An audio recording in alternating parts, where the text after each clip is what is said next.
That said, on my own behalf and on behalf of our colleagues in the rest of government, we're very grateful for the work that you do. I know that what I'm about to say may be controversial. It will be challenged by some people. We are a country that loves arguments. But truth be told, you guys are the government.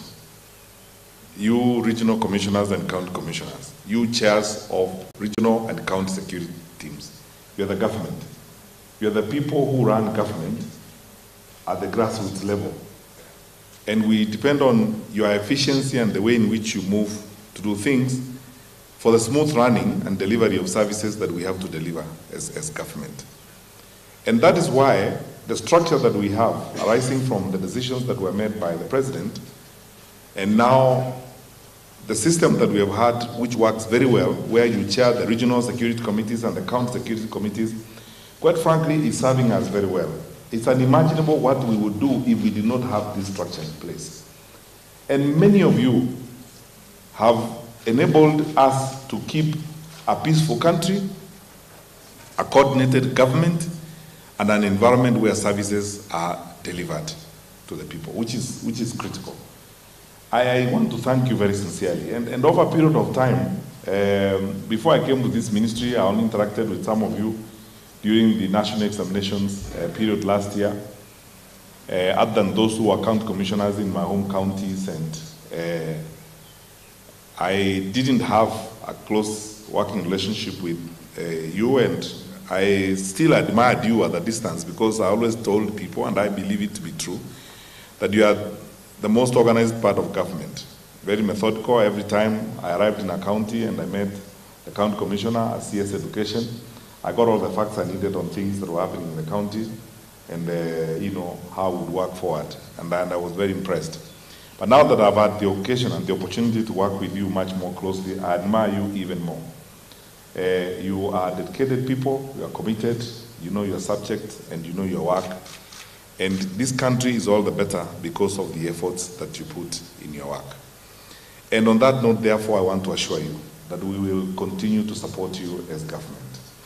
From the headquarters, we will continue to work with you seamlessly and intensify the way in which we work, refine our interactions so that we get all the information we need when we need it, and we are able to act in a synchronized way to serve the people of Kenya. We don't take this opportunity we have for granted. But the reason we are meeting here today is partly, and I'm going to address that shortly, is because we are at a place we have not been to recently. We have a fresh presidential election on Thursday, the 26th.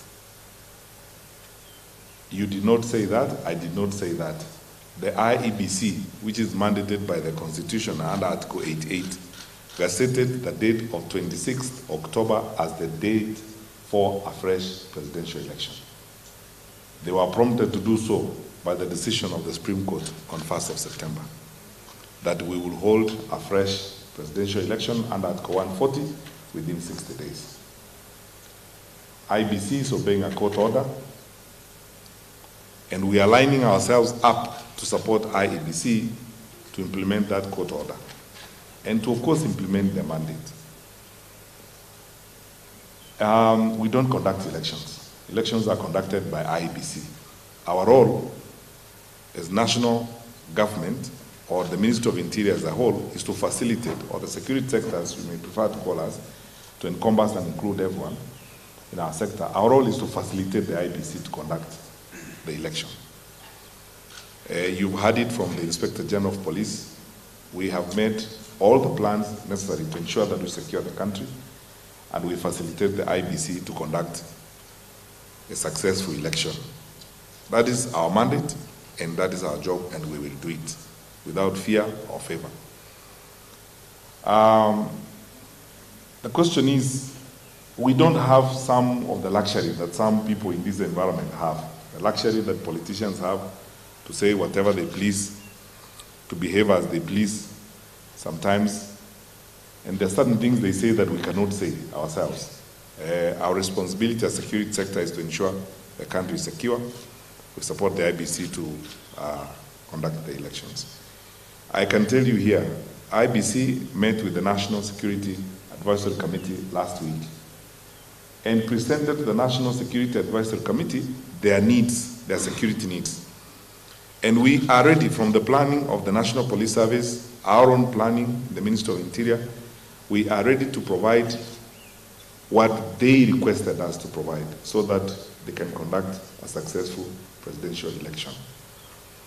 So we're meeting here to cross all the T's and dot all the I's to ensure that as chairs of the respective security committees at the regional level and at the county level, you are totally ready to ensure that we support the IBC because they came to us with their needs, we have discussed their needs, we have made all the necessary preparations, and I have visited some of you, I have had meetings with some of you in your respective regions and counties, and I've had occasion to listen to the planning that you have done. I am satisfied that we are ready to repeat what we did on 8th of August.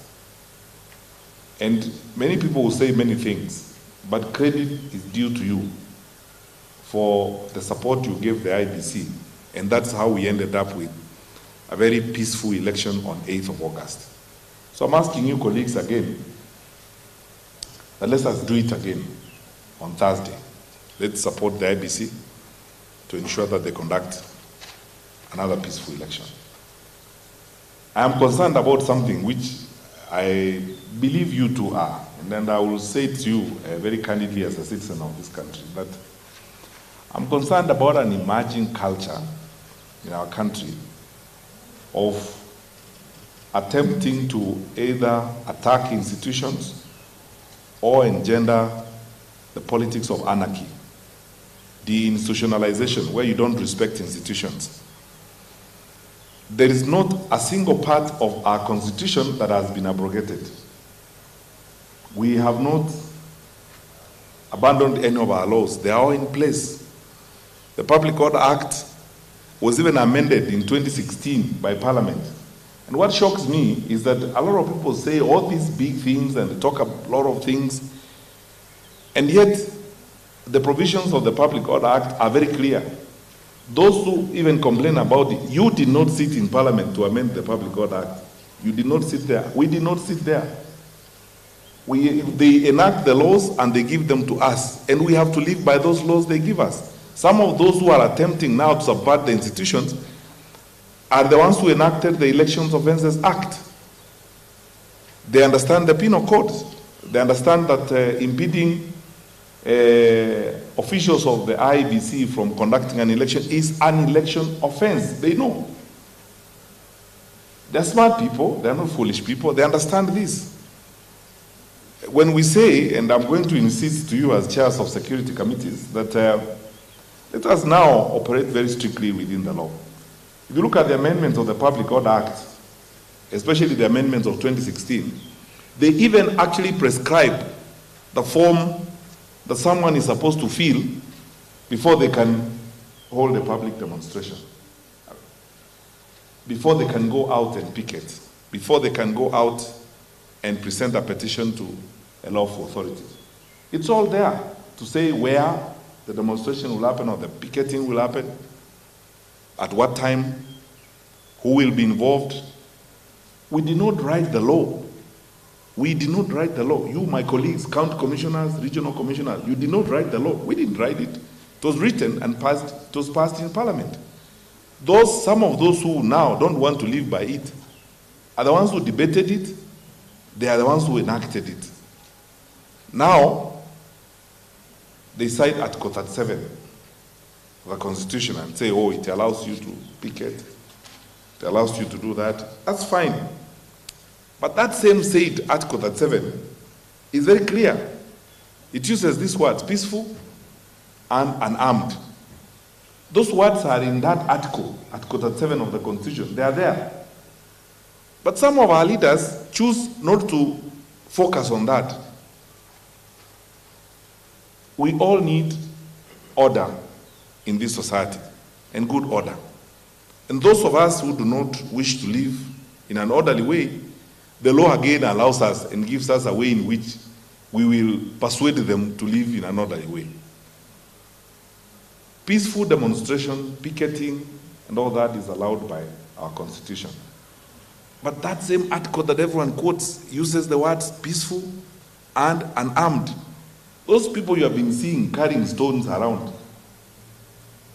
In one of the police stations in Kisumu, in fact, this is at the insistence of PS Kibicho last week. So we thought it was a little bit interesting, but now the wisdom of hindsight, I think he had a big point. He said, let us count how many stones were hurled at Kondere police station in Kisumu. There were 1,000 something, give me the figure, after they were counted by the police. Which part of the law allows you to hurl stones at a police station? Which part of the law allows you to hurl stones at a police station? Which part of the law? And as you heard the president last night, there's a clear difference between rioters and demonstrators. And you have been seeing even in Europe, a huge, massive demonstration in Spain and what have you. We are not mad people. We are not foolish people. This is our country. And we have this unique opportunity to ensure that our country is governed and we all live in an orderly manner. It is the right of our people. That one, we as government must say it ourselves. And no one has said it much more eloquently than our president. Our people have a right to peacefully picket, to demonstrate, to present grievances. In fact, I can say here, after 2 months or 8 weeks or so at Interior, no office witnesses this than Harambee House and Jogo House. All demonstrations are around that street. They're either singing "I must go" or something else happening around there. We are popular in songs these days. Somebody must go. They sing, someone must go along that street all the time, which is okay. It's their right, and our constitution recognizes it. And our police officers escort peaceful demonstrators. It is their right. That is modern Kenya. But which part of the law allows you to hurl stones at a police station? Which part of the law allows you to attack a police station? Organize goons and hoodlums to go to a police station and attack police officers and attempt to take guns from a police station. Which part of the law allows you to do that? Let's be very firm on this issue. That's the point on which I want to tell you this, my dear friends. We are all citizens of this country, and we have an equal stake in the stability and in the success of our country. We will not allow these kinds of things to happen. Let us tell our brothers and our sisters who have different views from ours that they have a right to do so. But they do not have a right to destroy property, to destroy lives, and to hurt the good order of society. For example, you guys know as well as I do, the IBC gazetted the official campaign period to end today. So when a political party holds a meeting tomorrow, campaign meeting, what would that be? It's an illegal meeting. I mean, we have a law, we have an institution in place called the IBC. That says these are the things we need to do. That's what I'm saying. I'm concerned, and all Kenyans of goodwill should be concerned that as we go forward, we are witnessing some culture, an emerging culture which we have to resist, of attacking institutions, degrading institutions. The belief that if you speak the loudest, you are right, because you make the most noise and because you speak the loudest. All the things you do are right because you speak the loudest. And all the things you do are right because you are the one who makes the most noise around. It is not fair. It is not right. And I want to urge you, my brothers and sisters, you have a responsibility as well as I do. And let's tell the country this: we will resist this effort to try and bring disorder in our country. All of us, you heard the president loud and clear, should live by the law. The laws are in place. We have not abrogated any part of our constitution. The laws are there in the statute books. Let's live by the law. This, latest cheap populism, where people think it is right to say certain things, and if you say them because you make the most noise, you are therefore right. It's not true. It is not true at all. And insist, this is where the chairs of the security committees insist. I've been telling the IG, in every police station in the country, you must insist that the notices that are given for demonstrations are given strictly according to the Public Order Act. Use the forms that are prescribed there. The officers in the police station do exactly what the law requires them to do.